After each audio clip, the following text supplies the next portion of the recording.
i-cash out na natin ang limited offer mo. Tulad ng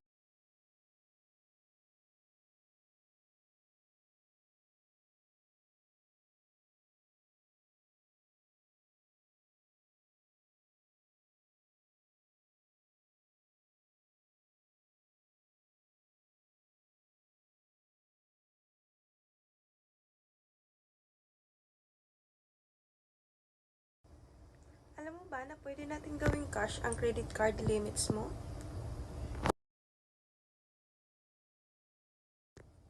At nagka-cash out din ako ng mga unverified e-wallets tulad ng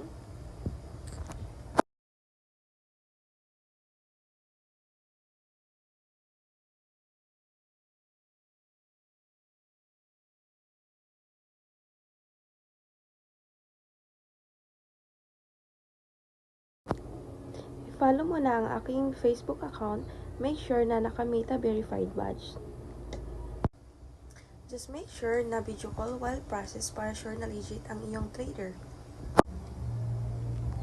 Limited offer lang yan, te, kaya pa-convert to cash mo na.